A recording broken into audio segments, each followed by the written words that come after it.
right, that's working. Just as a quick talk, I gave a talk very similar to this last year. How many of you were at that one last year? OK, perfect. So I'm going to do a little bit of similar stuff this year to just get us situated.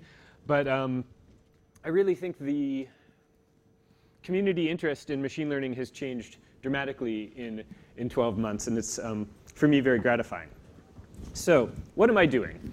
I left my cushy industry job at Avid to a cushy academic job at Goldsmiths University to work on this project called Rapidmix, which is an EU Horizons 2020 grant. We don't have to go into the details of what that is, but we're trying to take a bunch of tools that our partners have, and these are our partners, have IRCAM, which is a kind of new music lab starting up in Paris, Université Pompeu Fabra, us at Goldsmiths as academic partners, and some companies you may or may not know, Audio Gaming, Rolly, as industry partners. And we're trying to take kind of bleeding edge research from the academic institutions and wrap it up together in a way that these companies could make useful, viable products with them. But at the same time, we're trying to make this API that regular folks, either people in other companies or artists, could actually use our stuff. So what is that stuff? And what are we working with? Primarily, we have a big interest in kind of embodied, interactive, real-time things, biosensors, diverse sensors as input. Multimodal is the buzzword we're using for output, primarily music.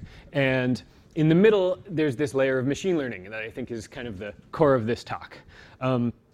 We have this incredibly inscrutable buzzword slogan that encapsulates that. This is going to kind of be a meta talk because I think a lot of you might be more sympathetic to what I've had to do as a developer than the average audience. So I walked into this thing and it's like, all right, let's take all this software that all these people have, jam it together in an API, and our targets are desktop processors, embedded processors, web apps, both client and server side, and any other kind of target you can think of. And yeah, our users, they want to use JavaScript, they want to use Python, they want to use C++, they want to use R, they want to use Haskell, they want to use. So it's a project with a lot of ambitions and a lot of directions. So what have we focused on? First and foremost, machine learning. So this is a big topic. And I should say what we've, there's a lot of things you can do with machine learning. What aren't we doing with machine learning are things like AlphaGo. Right? I think when I thought of machine learning 3 years ago before I did this, I thought of something that involved lots and lots of data, terabytes, every Go game ever played by a human being. We're going to accumulate this huge corpus of data. We're going to train. We're going to have 6 GPUs in our computer, and it's going to be running for months, and then we're going to get a model at the end of that that's perfect, and it's going to work. And this isn't made up. I actually worked at this company, SoundHound, which does an ID app. And my first week in the cube across from me, that woman's computer caught on fire because she did have, in fact, 6 GPUs in her computer. And heat is a problem when you have 6 GPUs in your computer. So that's one whole pursuit of machine learning and deep learning and TensorFlow that is really interesting and really potentially valuable and not what I'm working on. I'm working more on this kind of real-time, lightweight, small data interactivity. And hopefully to kind of deal with all this interesting stuff in the world around us. Actually, let me just do an exercise. All right. Greetings, fellow programs. When I do this, can you sing ah? And can I ah?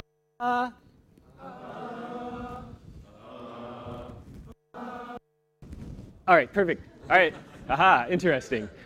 So that was machine learning with you as the machines. I gave you this example. I gave you this example. I gave you output. You learned, and then you ran. I gave you trial inputs. I could do. Exactly. So, so that is interactive machine learning. And it's a potential solution for all kinds of problems. As I say, we have this really rich world of sensors. Things on your hands, things on your brain. I guess the Kinect I could take off of this slide now, but things, all kinds of things we might want to use to control things. And we have this really rich world of things to control. But if you've ever tried to use this with a mouse, it's a real pain in the neck, right? It's like poking your Euro rack with a broomstick. It's just really agonizing. And as I say, we've also got these new things. And actually, I'm really glad to see MyoMapper get such traction, because this, we've got this data like, oh, I can sense my arm, but what do I do with that is kind of the next question. So this is basically what I just trained you guys to do. Computers aren't quite as good as you all, but we can do this too with computers, that when I do something, I want a result, or maybe this kind of result. And when I do something else, I want different results. So this is what I think I don't know if I mentioned this on a slide already, but this idea of interactive machine learning, where we're providing examples, we're providing outputs, and training machines to work. And this works in a lot of ways. I mentioned the term embodied. I'm in the embodied audiovisual interaction lab at Goldsmiths. And this term embodied is very interesting. I was thinking when I was listening to David Zuccarelli's talk yesterday, he mentioned that you want to stay in a problem space and write real code. And I think embodied interactive machine learning is something that you can use either yourself as a developer to kind of stay in your interaction problem space, or you can use something you can provide your users for them to stay in their musically creative problem space and maybe not ever have to write real code. I know that's a sort of strange message here, but I'll show you. Right, it's time for a demo. So let me do this one. Classification. Is there sound? I had sound before. All right, let's see what's going on. Yeah, let me just double check the thing that I thought was making sound successfully before. All right, so no. Who? Well, I have actually a cable. How many audio developers? Built-in output. All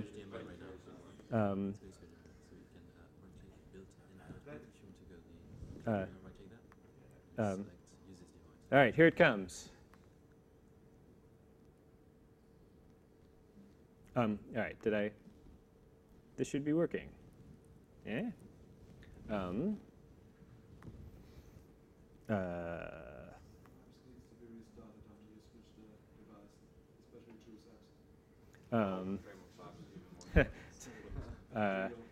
Right, yeah, we can blame open frameworks. Here we go. OK, perfect. Sorry for that glitch. All right, that's awesome too. All right, everything is happening. All right, so here I have a video camera, really low resolution image. I'm going to train a few classes really quickly. This is class 1 is without me, and class 2 is with me. And I'll run that. And now there's class 2. Oh, you can't see it because it's so dark. But that is class 1. Class 2. Let me have another thing. Oh, I took stuff out of my pockets. How about this is class 3? So 3, 2. Trust me, it's 1. I can see it on my screen. It's really, really good too.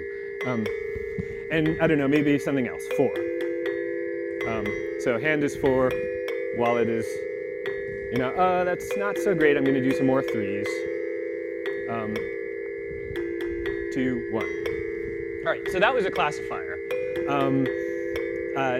Technically, if you're interested, it's downsampling the image to the number of pixels you see number 2s here, and rendering those into lightness values, and then jamming that into a KNN classifier. It's actually not that clever, but what I've just done is created an instrument really quickly that responds to whatever stuff I had in my pocket without really thinking about that transfer function, without thinking about writing any code. So I'm sort of in my control space of like, what things do I want to do to make this happen? The other thing I did a little bit of is like, oh, I want my hand to be, I just moved my camera. I want my hand to be number 3, let's say. I'm accumulating data and saying like, oh, is this working as 3? Oh, wait, it thinks it's 2 over here. Maybe I'll put some more 3 class data examples in here. And now it's totally solid at 3. Now it's a little too aggressive at 3. But this is this idea of interactive machine learning that I'm creating data sets. I'm throwing them in. This is supervised machine learning, by the way. This is another, I'm not talking about unsupervised machine learning, which is a whole other interesting field of like finding patterns in data. I'm talking about, I know what I want when I do this. So I'm going to say this equals that. So I'm supervising it. And I'm working with really small bits of data. We're talking about like hundreds of frames rather than terabytes of something. And the idea is that this is fast iteration, and I'm the quality control. The other thing, if you took a computer science course from my department at Goldsmiths, you would be interested in confusion matrices and test sets and validation and local minima and all of this technical jargon around guaranteeing that your machine learning model is doing what you want. And if you had something that you had to train for a month on a whole bunch of servers, you really need to do that, because if it is bad after that month, you've just, you could have been making bitcoins instead. That would have been better.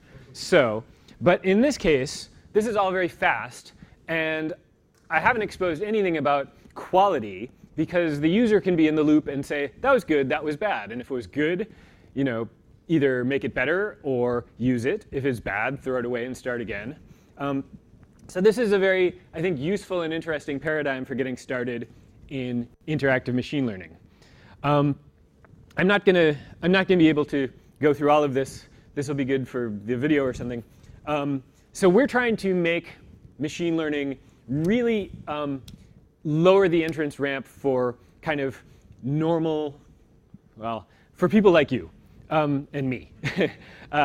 For curious audio developers. But when I was working for Avid, I didn't have a ton of time to say like, oh yeah, I'm going to take a whole MOOC and devote a month to learning about machine learning before I decide whether it's going to be useful for my product. Like, I just didn't have that. You want to get in and hack around and say, oh, this is looking good. I'm going to start trying this. So we have a website, rapidmixapi.com. My colleague Rebecca has a whole Cadenza course, if you do have that time. There's a bunch of other stuff on the web. This is happening, honestly, this is happening with or without us. Like, machine learning is becoming more and more interesting, and I feel like we're on that technology uptake curve, right, where a few years ago it was researchers and crazy people. And then 20 years ago, the exact same thing was researchers and crazy people. But now we're on this, oh, there's a lot more machine learning out in the wild, and I'm sort of anticipating in months, we're going to have more and more implementation and get to this really high level. So there's all kinds of cool stuff out there to check out in addition to what we're doing. So let's just kind of go through why maybe you would start with Rapidmix API. I mean, the obvious cool thing, and thank you for announcing it, is we've been working together with Rolly and thinking really specifically about, oh, what do audio developers need? This has to be, I wrote my whole thing in doubles. All the audio developers wanted floats. Now it's templated. Super. We have to deal with real-time performance issues and locking and all of this. And hopefully when there is a nice JUCE integration, that'll be right in your environment already. The other thing we're trying to do, so this idea of rapid prototyping and user-centered is linked well. I think the thing that distinguishes the API that we've written as a team is we're really trying to focus in on what you're doing. So, if you pick up a machine learning textbook, you might be sitting wondering, oh, do I need, support vector machines or Gaussian mixture models or hierarchical? we're trying to focus on, well, what is it you want to find out from machine learning? And I just did the first one. Actually, so you remember this? I had and Can you do this again? All right, let me try one thing. Ah, look at that. You all became a regression model without even knowing it. All right, so two obvious things. One thing a machine learning model can do for you is a classifier, which is it this or that? You know, is it fist or hand? Is it cup or spoon? And there's no, it's not continuous data, right? There's no half cup, half spoon. Regression is the opposite in the terms of you might want to know, if I had this data and this data, there's a whole space in here. And in this graph, if I had a circle and a triangle, maybe a teardrop is somewhere in the middle. So our API is situated around use cases. So you'd say, OK, I want to do static classification. So I would put out the static classification class, an instance of that, and go. So the other difference here is static versus temporal. So everything I've shown you is basically static in the sense that like one frame of video could capture this gesture or this gesture. Temporal, which is, in the last year we've gotten a lot more nuanced temporal stuff into the Rapidmix API, is looking at, oh, am I making a circle? Oh, am I shaking my hand? Is it something that's not one frame of data, but a series of frames? Something you'd need a video rather than a still camera to capture. And we're trying to build this workflow. Actually, I'm not going to talk much about the specific calls in the API. One, because I have documentation on the website, and two, because it's really simple. We have a place where you can record training data. So I've got these gestures. And you take that training data, and you call train, and you train a model. And then you run that model on some input. It's just really, it's a 3-call API. And you can continue to test. This is kind of redundant to what I said last time. You can continue to test of, oh, is this really working for me? Is this, if I do this and I get open hand, am I satisfied with it? All right, so let me do maybe a slightly more interesting demo. How am I doing? I have 12 minutes left.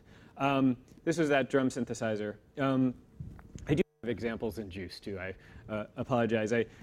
As a university teacher, we're using open frameworks, and that wasn't my decision. But all right, here's a drum machine. All right, so there's a couple of interesting things. This actually is interesting from previous work. So this is a drum machine, but it's not a on-off type of thing. It's a probability drum machine. So here, I can do something really simple.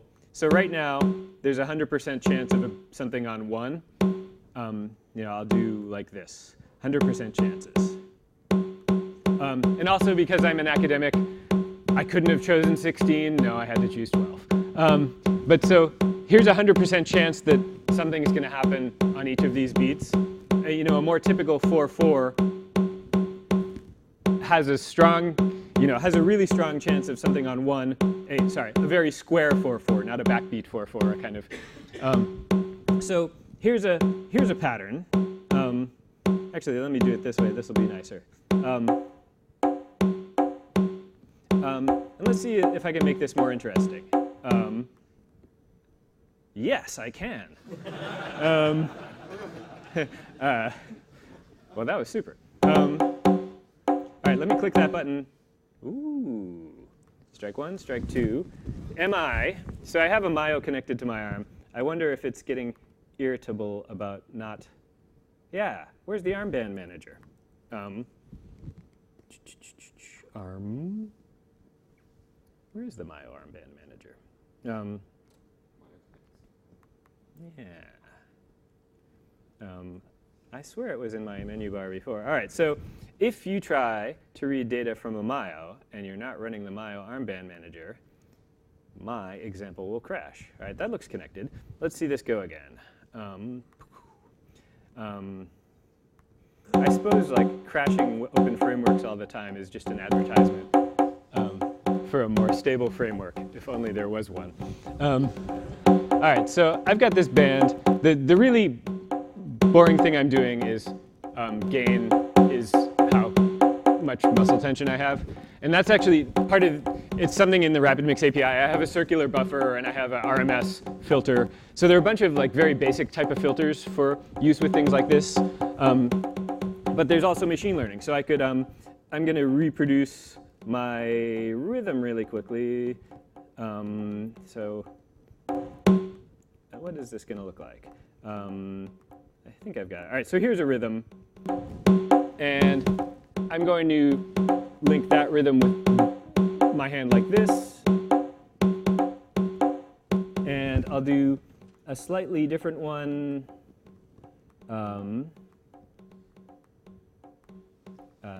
Like this. Is this going to be nice? I don't know. I think I missed. Well, you'll see what's going on. I'm going to put my hand like this. And I'm going to train a little. And let's see what happens when I say run. All right. So I've got a rhythm space here between this one and this very 4/4 one. So again, I haven't written any code. I haven't, this is basically linear interpolation, but I haven't had to really get out of my problem space of, if I have a user or if I'm controlling my music with this thing and I want this kind of gesture, what am I going to get? So I think that's kind of the payoff for us as developers in machine learning is we can really experiment with kind of complex interactions with really, sensors with, this is very noisy. It's got 8 EMGs. I mean, you can sort of see a horrible version of the data down here. And rather than getting straight into the weeds of programming some complicated transfer function, in this case, this is a neural network in the background. And if you read about it, a neural network can be thought of as a universal function approximator. So it's a simulator, whatever function you might have really wanted to write in here, rather than going through the math to figure that out, it simulates it for you, and you can just train it by example. And again, you're sort of still in your domain. I guess I should do, this is JUCE. Same deal. Here's a synth. I'm going to, all right, please train them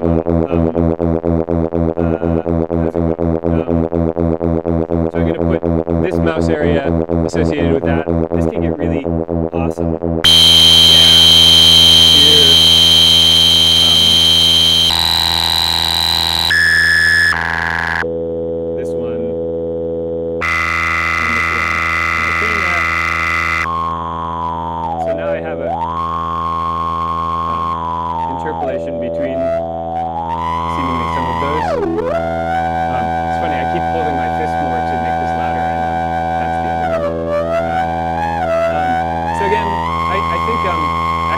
Partners, Audio Gaming, are here, and they have something very much in the same vein that's in their Reshape plugin that, they have these synthesis sound design plugins that have a billion parameters, and navigating that is really hard. But if you can say, oh, I like this thing over here, I like that thing over there, and I like this thing over here, then you can have a low-dimensional space to navigate.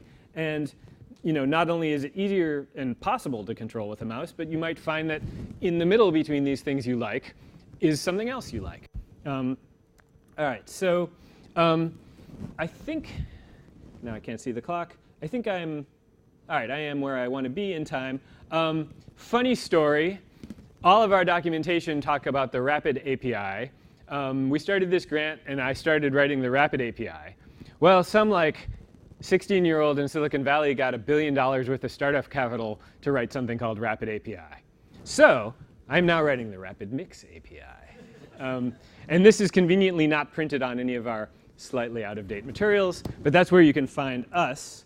And it looks, as I say, I can answer questions about calls. It's really not rocket surgery. We have classes around what you're doing, and you can call train on any of these classes, and you can call run on any of these classes, and you can call reset on any of these classes, and I think those probably are going to do the thing you expect. And I actually think this recording and API interface might be different in the next iteration. We've decided that this is perfect, but basically you can add into a training set. For the nerd side, these are the algorithms we have under the hood. So some of which I've written, some of which come from IRCAM, some of which are coming from Baptiste Carmot, who was at Goldsmiths before and then at IRCAM, and now he's in Montreal somewhere. There's some more nuanced things. I can do one more demo, I think. We get into some real fun over here with the temporal stuff that, like gesture variation follower, not only you can say, OK, that's a circle, but you could say, oh, I'm halfway through the circle, or oh, I'm halfway through a circle, and that circle's bigger than the circle that you provided as the example. So there's kind of a nice ramp up. I'll show you this. And actually, I'll show you this in the context of all of this also runs in JavaScript. Right, after showing open frameworks, I might as well talk about JavaScript. I'm trying to think of other ways to mess up in this context. Because of something bad I did earlier in my life, I've transpiled all of this with Emscripten, and it runs in the client, which is actually pretty handy, again, for prototyping. So if I did something like series classification, this is data. This is dealing with an ordered series now. So if I draw, a Z here and a A without a line here, if I draw a Z here, it matches that. If I draw A here, it matches that. So this kind of series classification is good for things like handwriting recognition, obviously. It's important. These are actually ordered sets. It's not shape recognition. So if I draw a Z like this, and if I draw one from bottom to top, the top-down one is a top-down one always, and the bottom-to-top one is the bottom-to-top one. So it's really the order of these pieces of data. And if I step back a second, you saw, well, I'll show you the website for a quick moment. All of what we're doing in terms of, here's my video example again, right? If I say this is class 0, I got to click on it. Class 0, class 1. So right, this is now a Michael detector. And this has really good audio, too.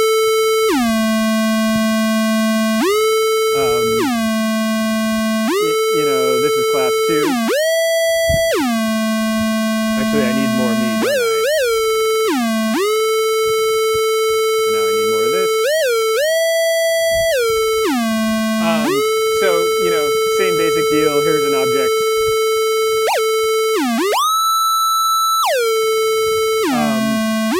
There are a lot more. There's a whole bunch of examples off of this website. I have Rebecca did a genre identification with MFCCs last time that we can do. But I think I'm sort of close to where I want to be at the end. Let me just make sure I haven't missed anything.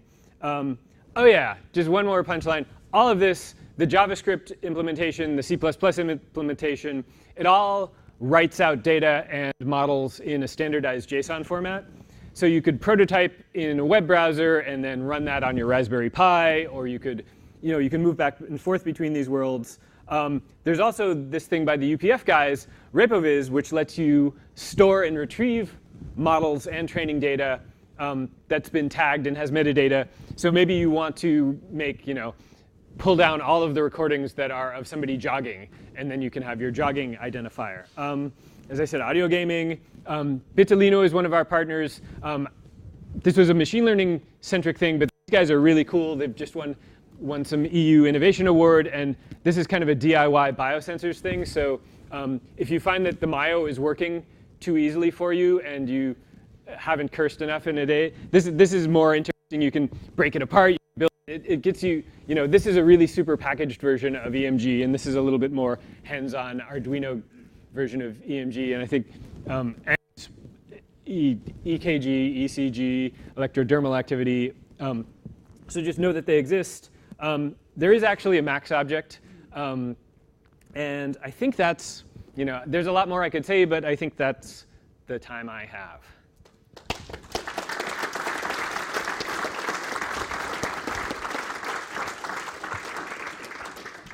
Michael, thank you. That was, yeah, rapid and amazing.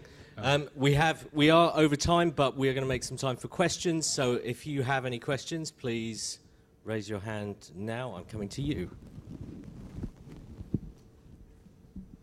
So is there any plans to have recorded data so that, let's say, you create one of these systems and train it, and then you want a composer to be composing interactive music for it?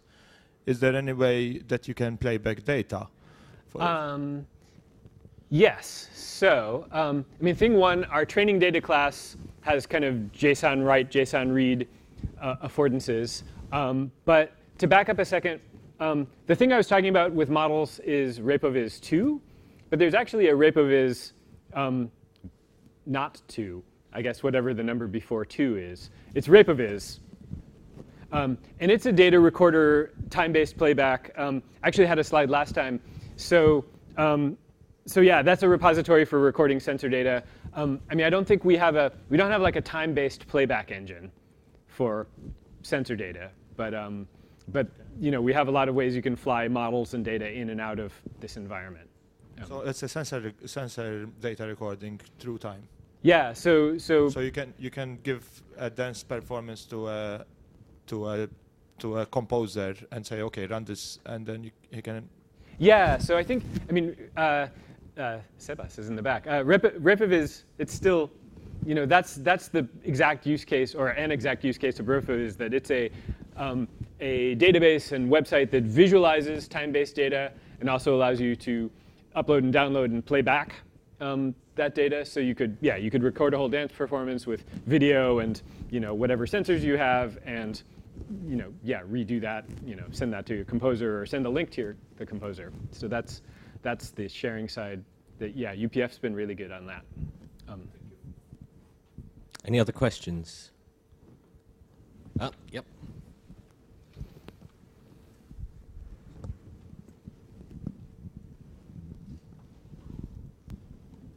Hello, thanks for the interesting talk. On the slide with the different classification and regression methods, you listed neural networks. Can you give any information about, you know, what types of networks you use?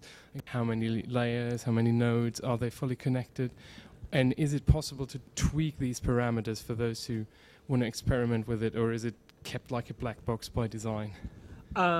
So the design is a black box in the sense that they're supposed to have default behaviors that work well for typical situations. Mm-hmm. So our neural network, it's a multi-layer perceptron.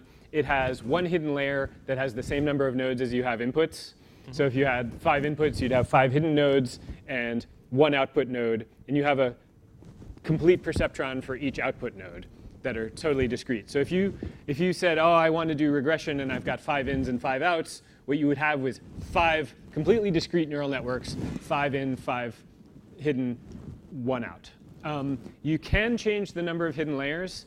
Honestly, my experience with changing the number of hidden layers is that it makes the training time way longer and doesn't make the result much better.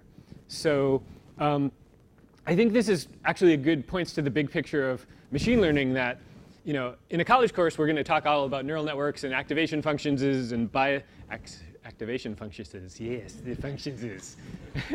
I love them. Yeah, activation functions and bias and, you know, there's a lot of theory in a neural network, but honestly, this one that comes out of the box works pretty well in a lot of cases. And I would say that once you've gotten to the point where you're really thinking about topography, maybe that's the point where you're thinking about TensorFlow and gesture recognition toolkit. So I'm hoping, you know, we're not the only tool out there, and I don't think we should be. And I expect they're going to be really spectacular tools. You know, native Apple implementations might replace all of this in the next 10 minutes, for all I know. But yeah, so it's this is our design battle. This is the other Metacomp. We're trying to do a design research project about what's the minimum feature set we can expose to people that they can actually get their hands dirty and develop an intuition about machine learning without getting caught in the weeds of, what kind of kernel type am I using for my SVM? Is it polynomial? So, and I don't know if we've gotten it right. I really hope so. We've tried lots of activities, lots of hackathons, lots of things, but yeah, maybe we need more features. Thanks. That's cool. I was merely asking out of curiosity. Yeah, I'm excited. As I say, like last year, machine learning seemed much more voodoo, and the people I've talked to at our table, people are. I can feel the buzz around machine learning, and it is a really interesting field. It's kind of a weird mindset for coming from a signal processing world. I had a situation where I was trying to use either this or the Bitolino interchangeably, and my first thought was like, all right, I'll write wrappers for each of them and normalize the data, and then everything downstream is going to need that normalized data. But in fact, it was my regression model that was downstream. And the truth is, you don't have to do anything. You just feed the raw data of one thing or the other thing, train the model on the raw data, and it deals with all the normalization. So there's this weird thing of not writing the code that I've spent years and years of my life getting good at writing. But as I say, I think it keeps you in your problem space. Who needs to write another normalizing wrapper if you don't have to? Okay, we've time for one more question, and then I think it would be only fair to release you all for lunch. Okay. I've seen examples mostly around classification or gesture following. Do you have any plans to incorporate other aspects of machine learning, more generative aspects? So you learn something and then generate more examples that look like this. I don't think in the near future. So this is a research grant, and it ends in January. So I think probably what you've seen is going to be documented, and examples in this space are going to be richer, but we're not going to push in that direction.